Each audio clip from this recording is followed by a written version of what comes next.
It was just past midnight when my daughter Hannah burst into my bedroom, her trembling hands smeared with blood from a small cut running down her arm. Something's out Her there. eyes were wide with terror, her lips quivering as she whispered, "Mom, someone's been in my room."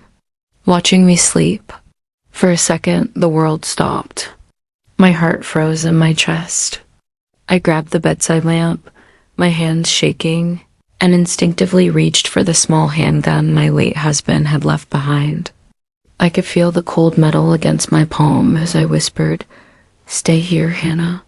My name is Margaret Cole. I'm 63 years old, a widow, and I live in a quiet suburban neighborhood in Oregon. Life here was peaceful after my husband Peter passed away 3 years ago, quiet but lonely. Then my daughter Hannah moved back home after her painful divorce. Bringing along her 14-year-old daughter Lila, they needed a safe place to start over. And I needed my family back. The house, though filled with old memories, came alive again. The sound of laughter returned to the hallways. The scent of Hannah's morning coffee filled the kitchen, and Lila's late-night giggles reminded me of when her mother was her age. For a while, it felt like healing, like we were all finding pieces of ourselves again.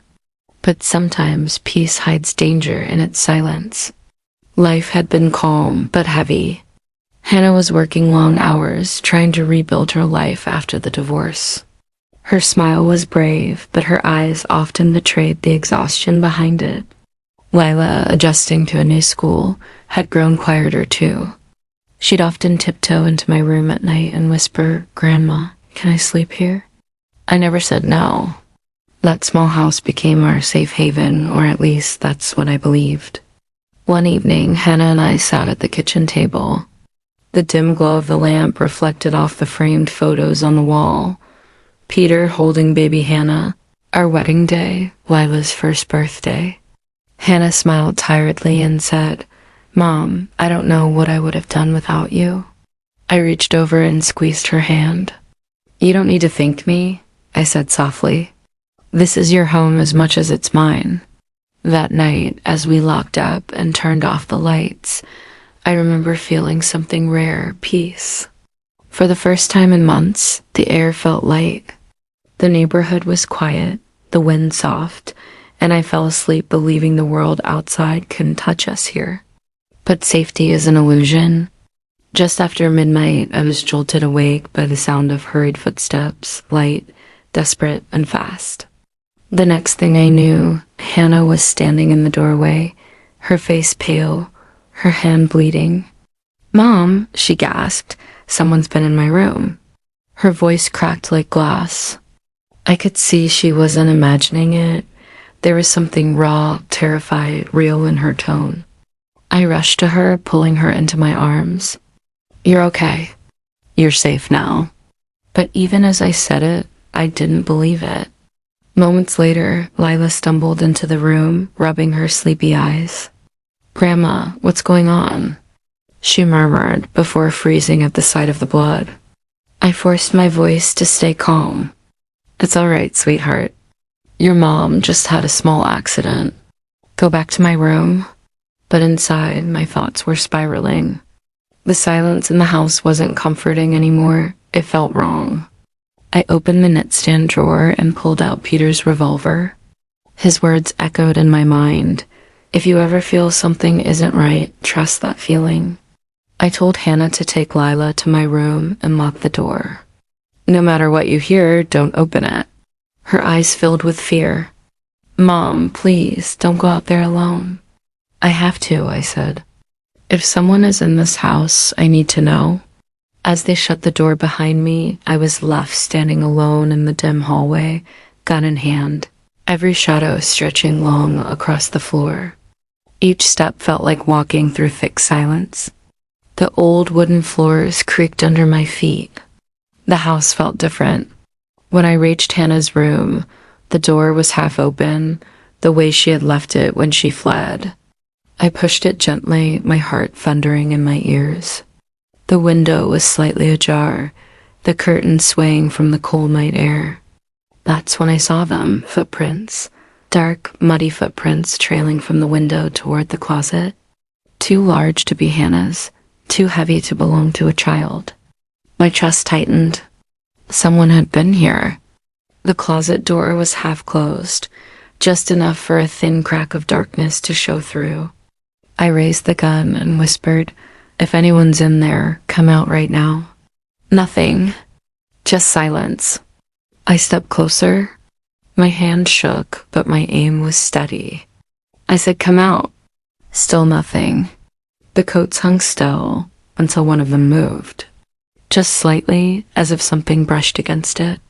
My breath caught. I could hear my pulse pounding in my ears. I pushed the coats aside with the barrel of the gun, and there it was. A fresh boot print pressed into the floorboards, still damp with mud. Someone had been standing there only moments ago. My blood ran cold. He could still be in the house. I backed away, closing the door, forcing myself to stay calm. My instincts screamed to get out, but I couldn't leave Hannah and Lila unprotected. I tightened my grip on the revolver and whispered to myself, "Not tonight." Because if there really was someone in this house, I was going to find him. And make sure he never came near my family again. I eased the closet door wider, the wood protesting softly as if it too were frightened.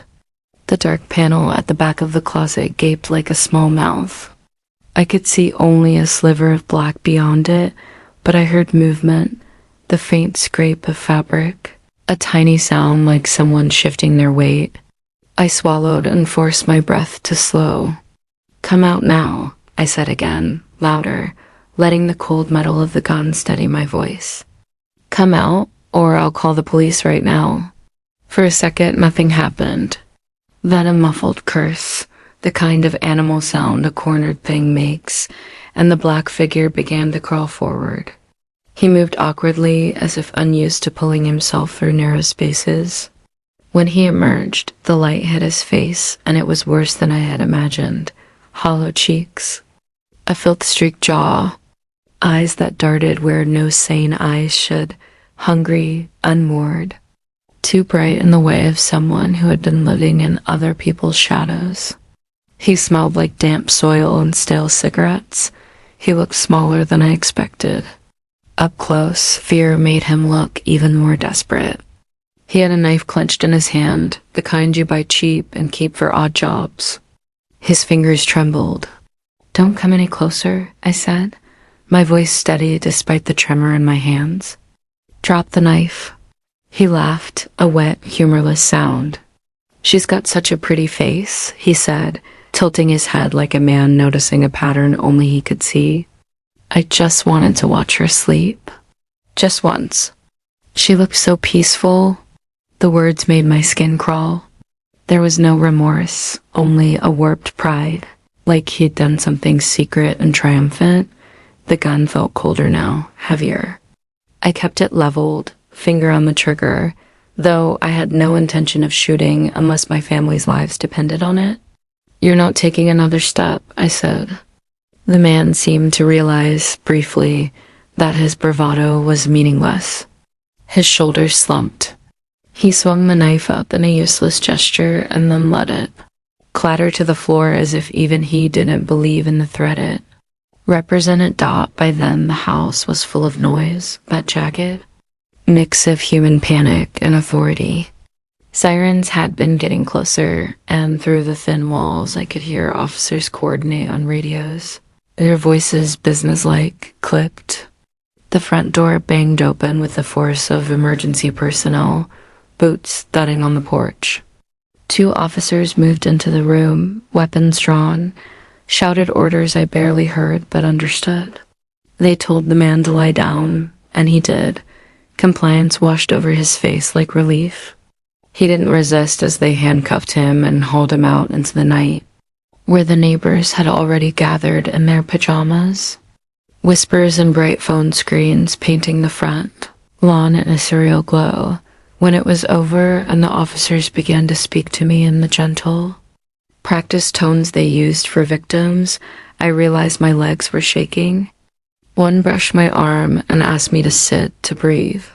I remember the paramedic checking Hannah's cut, cleaning it, wrapping it with slow, efficient hands. Lila clung to her mother as if she'd anchor herself there forever. Hannah rocked her gently, whispering apologies and reassurances I knew were not hers to give. "You did the right thing," I told her. Though my words sounded small beside the sirens and the questions, the detective who took our statement was a man with kind eyes and a professional softness. He sat on the edge of the couch with a pad in his hand and asked me to recount everything. I told him the footprints, the window, the closet, the panel. I told him about the notebook they'd found with its drawings of Lila sleeping, the way the man had written the hours of our comings and goings. Each time I spoke, I felt a small piece of that night settle into law, concrete, factual, able to be used against him. The detective nodded, writing quickly. "We'll take him in," he said. "We'll get him a psych eval. He'll be charged. You two will get a restraining order. We'll do what we can." His certainty was both balm and bitter reminder that we were now part of a process we hadn't asked to enter. Neighbors came forward with stories. A flicker at the window, a shadow by the yard, a noise down the alley. Someone had noticed a backlight on nights before. Another had seen a figure near the old Miller house that had been abandoned for years.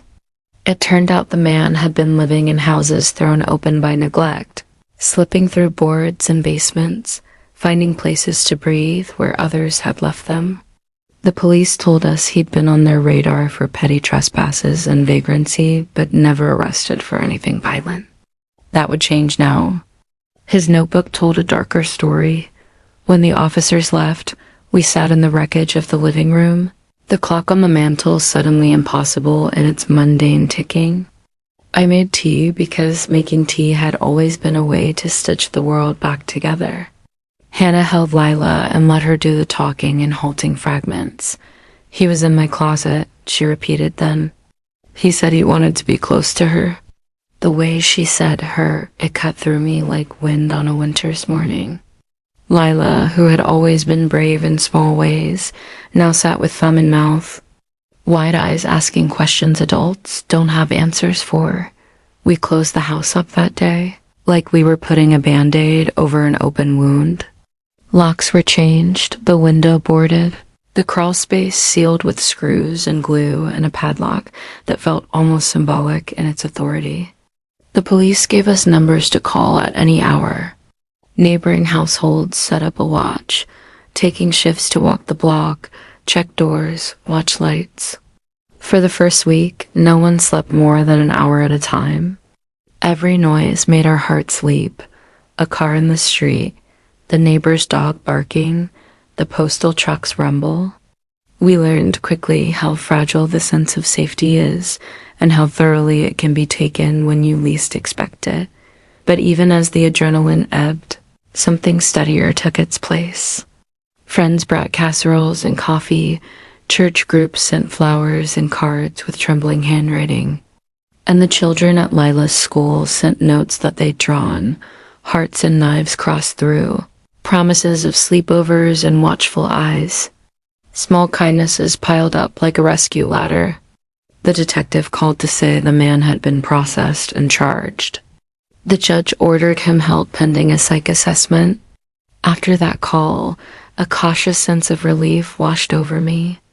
There would be court dates. There would be testimony. There would be legal language and a record that could hold him to account. Therapy followed for Lila, who started seeing a child counselor who specialized in trauma, for Hannah, who took time off work, and for me, for whom the nights had grown longer and colder. The counselor taught us coping steps, grounding exercises to quiet our panic, slow breathing techniques, ways to talk about what happened without letting the terror bloom into a monster that took more than it had already. I learned to say out loud that I had kept them safe. Saying it didn't mean I felt unbroken. It meant I was choosing a truth stronger than the fear. Slowly, the house resumed its rhythms. Dishes were washed, laundry folded, the kettle boiled for tea at 3 in the afternoon like a small domestic liturgy. Lila went back to school with a backpack heavier than it needed to be and hugs that lingered. Hannah went back to work when she was ready, returning to the fluorescent hum of her office with a steely resilience I admired. Guards remained in our routine. We triple-checked locks, left lights on timers, and kept a small bag of essentials packed in case we ever needed to leave in a hurry. These precautions were practical without being paranoid. They felt like tools, not fetters. Neighbors changed too. The porch that had once been a casual place for evening air became a small community center for check-ins. Mrs. Alvarez from next door started leaving a warm casserole at our door every Tuesday without asking permission. The teenage boy across the street, lanky, usually aloof, started mowing our lawn without being asked. People who'd been strangers now mattered in ways they hadn't before. That solidarity became as important as locks and court dates. Months later, when the case finally went to preliminary hearing, I sat in the courtroom with my hands clenched in my lap. The man looked small behind the defense table, pale and sullen. The prosecutor spoke with a gravity that felt like justice being salted into a wound. Evidence was laid out, the notebook, the footprints, the eyewitness testimony. The judge set bail too high for him to meet, and the order of protection was entered. When the gavel came down, a part of me inhaled like someone waking from a nightmare. We never pretended everything was back to normal. Lila still asked for the light on at night, and on bad days she would climb into bed beside me, her small body a reminder of both terror and tenderness. Hannah sometimes woke with her hands clenched, a phantom fear of being watched. But we learned to live with those ghosts, to name them, and not let them rule us. Time did its slow work. It didn't erase the images or the feeling of being invaded, but it smoothed the jagged edges. We added new rituals to our days, a weekly family dinner where phones stayed off, a ritual of checking each other in with a hug and a joke before bed, and an annual safety day where we updated passwords, changed locks, and reviewed emergency plans with ice cream afterward, because even planning has to leave room for sweetness. Most nights now, when I stand at the kitchen sink rinsing a plate and feel the ordinary hum of the refrigerator, I allow myself to be grateful. I think of my husband, Daniel, and how he taught me to stand up for the people I love. I think of the way fear tightened my throat that night, and the way courage, stubborn, surprising, incandescent, carried me through. I do not romanticize the danger. I do not pretend it made us better, but I see the ways it drew us together. The house holds more laughter than it did a year ago. The porch light still shines at night, but it no longer feels like a vigil. It feels instead like a promise that we will keep watch for one another. We moved forward not because the world suddenly grew kinder, but because we chose to keep living in it with our eyes open. We taught Lila the difference between fear and caution, and she learned that calling for help is a strength, not a failing.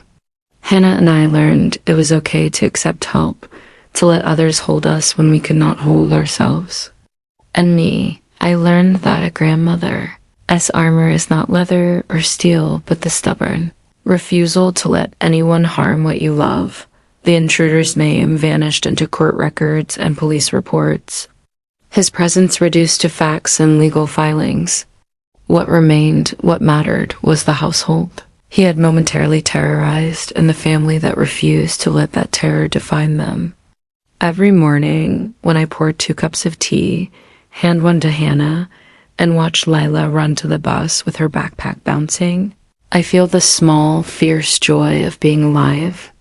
I remember the night that changed us, but I do not live in it.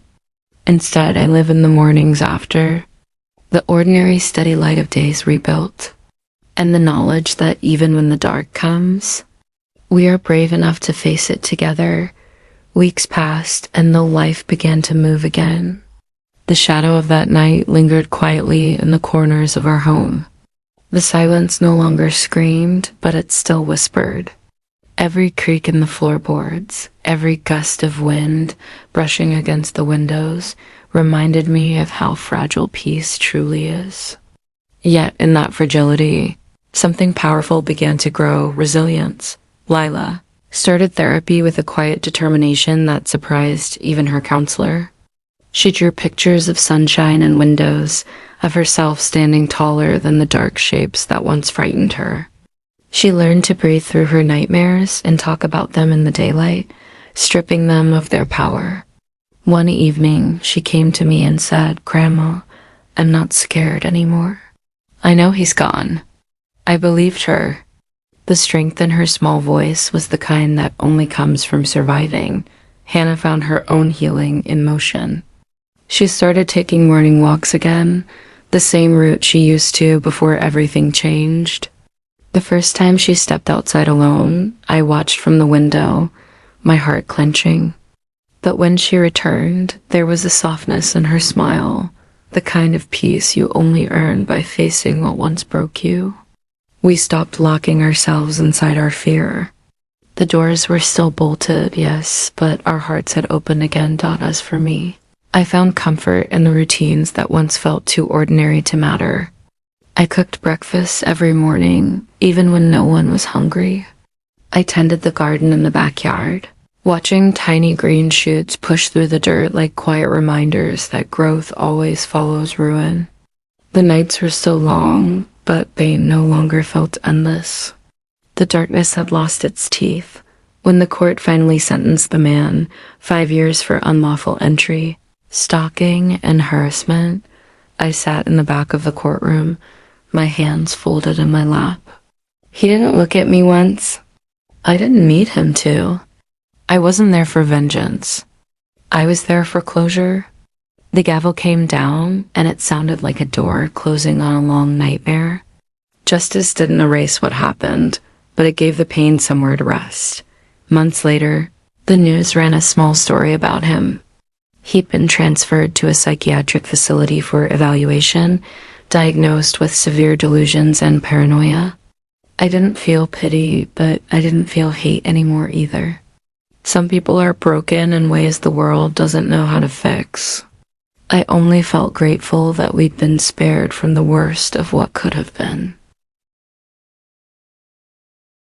Our neighborhood changed after that. People stopped pretending bad things only happened somewhere else. They talked more, watched out for each other.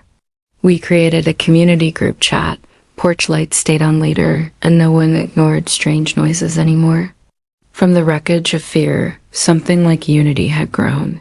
Every evening now, when the sun dips behind the trees, I sit on the porch with my tea and watch the streetlights flicker on. Hannah usually joins me, sometimes Lila too. We talk about school, work, dreams, and the little ordinary things that used to seem too small to notice. That's what healing looks like, finding comfort in the ordinary again. One night, as we sat together, Lila looked up at the stars and said, "Grandma, do you think bad things happen so we can remember how strong we are?" I didn't answer right away. The air was calm, the world finally still. "Maybe," I said softly, "or maybe bad things happen and we choose to be strong anyway." The past would always be a part of us, the night, the fear, the sound of sirens. But it no longer defined us. We'd learned that safety isn't just locked doors and bright lights. It's the people you love, the voices that call you home when the dark feels too heavy. Now, when I tuck Lila into bed and turn off the lamp, the house feels different. Not untouched, never that, but alive again. I walk down the hallway, past the closet that once hid a stranger, and pause for just a moment. The door is sealed, painted over, a scar in the wood, but scars aren't signs of weakness. They're proof that something once tried to hurt you and failed. As I crawl into bed beside Hannah, I glance out the window at the quiet street. The porch light glows softly against the dark, not out of fear, but as a quiet promise. We're still here. We are safe. And no matter how deep the shadows stretch, the light, our light, will always be stronger.